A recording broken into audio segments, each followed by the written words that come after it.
नमस्कार, मैं हूं आरुषि राय और आप देख रहे हैं क्लाउड वेब इंडिया न्यूज। चलिए सबसे पहले नजर डालते हैं आज की खबर। परिवर्तन से जनसंपर्क यात्रा प्रखंड गढ़वा में जारी है। आज अपने संबोधन में पूर्व मंत्री ने कहा कि क्षेत्र हमारा घर आंगन के जैसा है। अपने कार्यकाल का जिक्र करते हुए कहा कि जब मैं विधायक था उस समय जितना बन पाया मैंने अपना योगदान कृषि, आवास, मेडिकल, सड़क आदि क्षेत्रों में दिया है, क्योंकि उस समय बजट कम था। फिर भी मैंने जनता के मांग के अनुसार ही काम किया, क्योंकि काम करने के लिए दृढ़ इच्छा शक्ति की आवश्यकता होती है। आगे उन्होंने कहा कि हर क्षेत्र में शिक्षा भी बहुत ज़रूरी है। शिक्षा के जरिए हम अपने विधानसभा को और आगे बढ़ा सकते हैं। पूर्व मंत्री ने कहा कि लोग यहाँ रिश्वत देते हैं, परेशान हैं। सबसे सूची के आधार पर लोगों के नाम पर आवास योजना आ रहा है। जनता का काम होना चाहिए। यहाँ हर क्षेत्र में भ्रष्टाचार हो रहा है, लूट मचा हुआ है। मैं यहाँ आपसे वोट मांगने नहीं आया हूँ, आपका हाल चाल जानने आया हूँ। आज का परिवर्तन यात्रा पंचायत अचला के ग्राम अचला, डुमरो, नारायणपुर, विश्वकर्मा चोला में किया गया।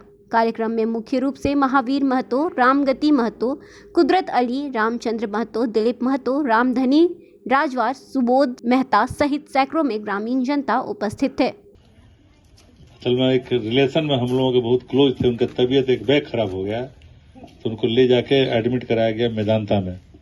अभी उनका डायलिसिस भी चल रहा है। भगवान करे उनका जीवन लंबा हो। प्रयास हम लोग करते हैं। अपने हाथ में तो नहीं रहता है, सब ईश्वर के हाथ में रहता है, लेकिन कर्तव्य करना पड़ता है रामचंद्र भाई, तभी फल देता है भगवान। तो नारायणपुर हम लोगों का घर आंगन है। कोई नारायणपुर में भाषण देने हम नहीं आए हैं। सबसे आप लोगों से पारिवारिक संबंध है, चाहे शादी हो, ब्याह हो, मरनी हो, जीनी हो, पूजा पाठ हो। जब भी आप खोजे हैं आपके बीच में हम लोग उपस्थित होने का काम किए हैं और आगे भी आप लोगों के बीच में हम लोग उपस्थित होने का वचन देते हैं। लोकतंत्र जिस तरह से हम लोग साल में, कल आप लोग जितिया के लिए रही अपने उरीन तीज भेल, फिर जितिया हुई, कर्मा हुई, कल तीज होगी, लोग उसके बाद फिर कर्मा हुई और फिर अब विश्वकर्मा 17 तारीख को हो जी, 17 सितंबर के। फिर लग जाई वो जो लग जाता है पितरपक्ष हो जाता है। और जिसे पितरपक्ष खत्म हुई तब नवरात्र का शुरू हो जाए कार्यक्रम, दशहरा हो जाए। तो लगातार पर्व का त्योहार हम लोग का शुरू हो गया। उसी तरह से आप सभी जानते हैं नौजवान कि लोकतंत्र का पर्व होता है चुनाव। हर 5 साल पर चुनाव होला और वह चुनाव आपके बीच में आने वाला है। इसलिए आपसे हालचाल आपको जगाने, आपको बताने, आपसे हालचाल लेने के लिए आपके बीच में उपस्थित हुआ हूं। 21 साल में कैसे हैं। हालांकि नारायणपुर हम लोग जब भी गड़बड़ रहते हैं तो आते और जाते, हालचाल लेते रहते हैं, मिलते जुलते हैं। पचपड़वा है, हंसकेर है, तो ये सब स्थानीय लोग हैं और सभी लोग जानने पहचानने वाले लोग हैं। नौजवान लोग भी जो पहले बच्चा थे आज 15 साल में बिल्कुल जवान हो गए और वोट डालने के लिए उतावला हुए हैं, है ना, उतावले वोट डालने के लिए। तो आज वोट मांगने नहीं, सिर्फ आपका हाल चाल जानने आए हैं। किस आ गया होगा भेंडर के खाता में पैसा। भेंडर का नाम सुने हैं आप लोग?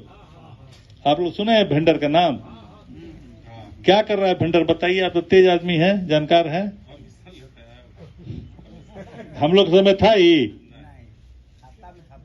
जबरदस्ती मुगल जैसा वेंडर खड़ा करा दिया है।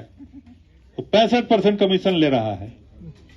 बच का रहा है आपको किसान के खाते में, सिर्फ नाम खाली आपका हो रहा है कि आपको लाभू के नाम चढ़ जा रहा है, पैसा नहीं बिच रहा है। अब समझ लीजिए, आप तो पुराने नेता हैं, जानकार हैं मेहता जी। इनकलाब जिंदाबाद वाले हैं, हम भी वही हैं। नहीं, अगर गलत कर रहे हो या बनावटी बात कर रहे हो तो बताइए आप लोग, या आपको ठग रहे हो, फुसला रहे हो तो अच्छा है, जाना आना चाहिए, जानकारी होना चाहिए। लेकिन ये क्यों वेंडर कमीशन काट रहा है, किसके लिए काट रहा है? इसमें मंत्री से लेकर संतरी तक का पैसा बटा हुआ है, बीडीओ से लेकर कर्मचारी सीओ तक का वेंडरबाजी में। घूस नहीं पड़ रहा है, डकैती हो रहा है। 65% कहीं होता है, 1 रुपए में 65 पैसा गायब। तो सबसे पहले तो ये भेंडरगिरी समाप्त कराएंगे हम लोग। ये भेंडरगिरी से जनता तबाह है, लाभुक तबाह है। काम कीजिएगा, आपका पैसा चल जाएगा उसके खाता में। अब आप कूद रहे हैं ओकरा, फिर कमीशन काट के आपको धरा देगा, जैसे पंडित जी का हम लोग दक्षिणा देते हैं ना, उसी धरा देगा काट कूट के सब। बस आप समझ रहे हैं। एगो खोल, अब वो आवास में पैसा काट लिया आपका। और बच्चों को पढ़ाइए जरूर, स्कूल जरूर भेजिए।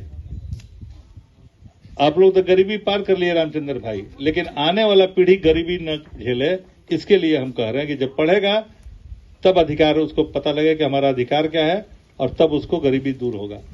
गरीबी भाषण दे के चल जाने से गरीबी दूर नहीं होगा, कर्तव्य करने से होगा। बच्चों को पढ़ाइए, आगे बढ़ाइए, तब जाके लोगों को विश्वास, आपका घर जो है भरा रहेगा शिक्षा से।